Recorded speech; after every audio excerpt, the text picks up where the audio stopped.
questions in English, 5 minutes on the clock, and a native speaking English teacher. Welcome to 5 Minute Friday.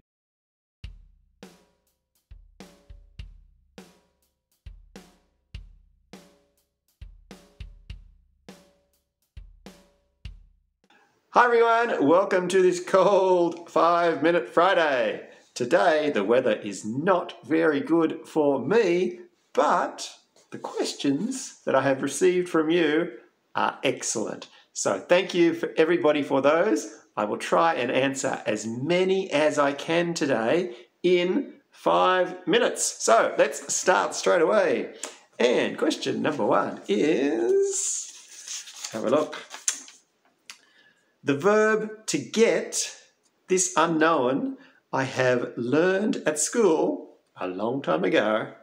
It means devenir, but we can use it in many cases. I am confused to use it. That is actually a really common question. To get is the most confusing verb, I think, in English. It's true, it can translate as devenir, but it could also translate as obtenir, recevoir, avoir. There are so many translations, in fact, that I recommend not translating get and trying to learn how it is used by native English speakers. Firstly, it is often used with the verb avoir, the verb to have, as a little bit more emphasis. You may hear something like, hello, my name is Chris. I've got 2 sisters. I just put a little bit more emphasis on my sentence. I could have said, I have 2 sisters, but I said, I have got 2 sisters. Okay, so that's use number 1. A native English speaker will often use the verb to get with the verb to have. I've got 2 sisters. I've got no money.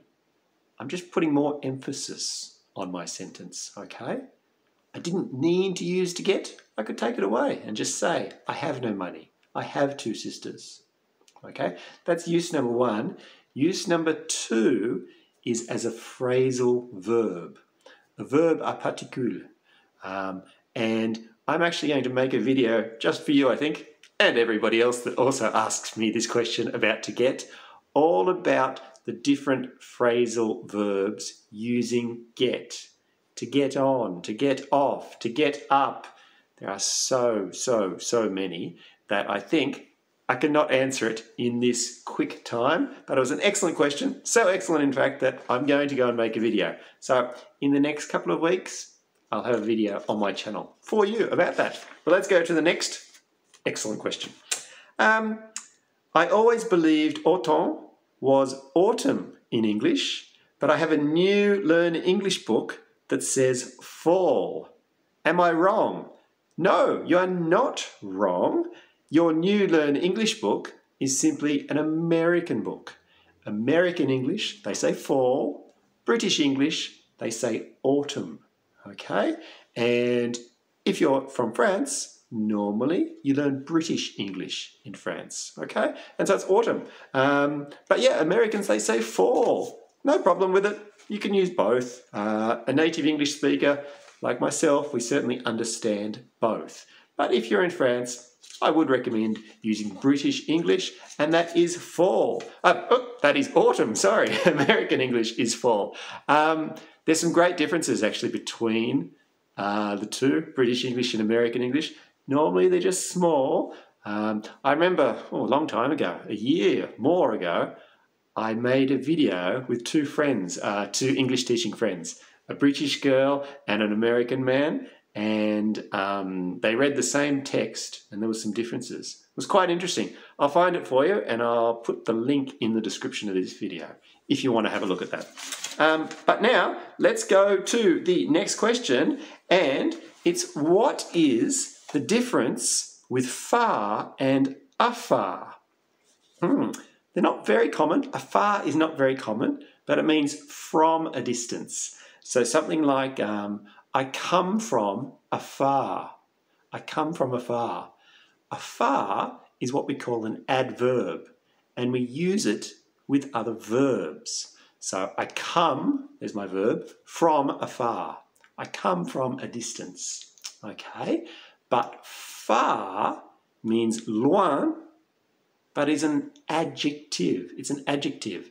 So Paris is far from Montpellier. Okay, so it's an adjective, whereas afar is an adverb, and I use it with verbs. I come from afar. So that's quite an interesting one. And far is actually a really interesting adjective because it's one of our exceptions. Oh, there is my timer. I'll quickly stop my timer and I'll do the next question too because there were so many today. So fast. Yes, far is one of our exceptions in adjectives. An exception, it's not the normal comparative and superlative. I've done some videos of this before. So something like an adjective like tall, tall, taller, tallest for the comparative and the superlative. Comfortable, more comfortable, most comfortable. Easy, easier, easiest. But far is one of those words which is an exception, and it's further and furthest, further and furthest. Or you can also pronounce and spell slightly differently, farther and farthest. Both are correct in English, okay? So maybe you've seen that before, I'm not sure. But let's quickly do another question, then I better stop because my 5 minutes is up. But, oh, it's a long question. Good morning, sir. My name is Abdu. I'm a Cameroonian in a village. Hello, Abdu. Please, can you help me? I have a serious problem at the level of speaking. So I can write very well, but to speak, I can't. I don't know the problem. Abdu, that is a difficult problem, and don't worry, it's actually a very, very common problem.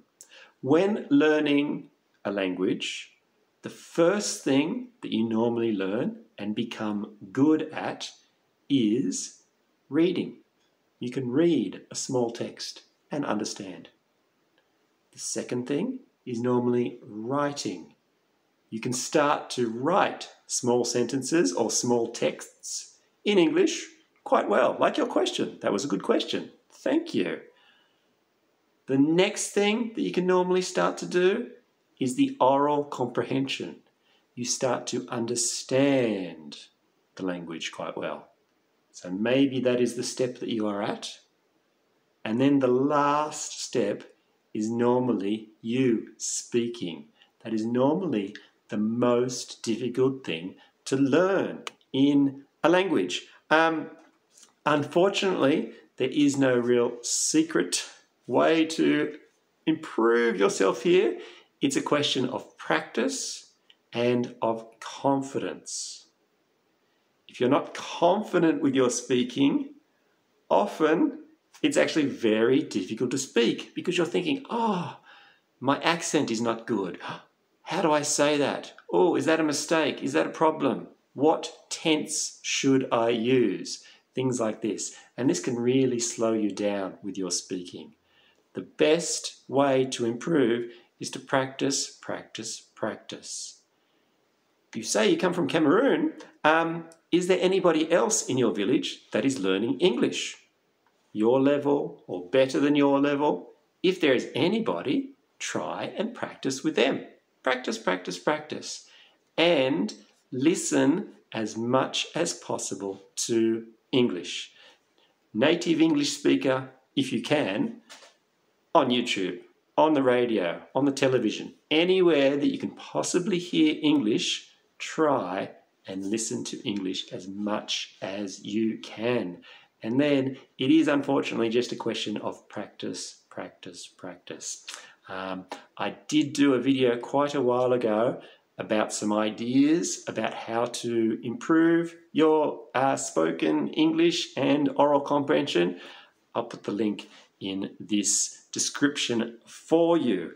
But yes, best of luck, Abdu. It is just a question of practice and of confidence. The more you practice, the more confident you'll become, and the easier the speaking will become for you. Unfortunately, they're all the questions that I could do today. I did have some more. We will try again next time.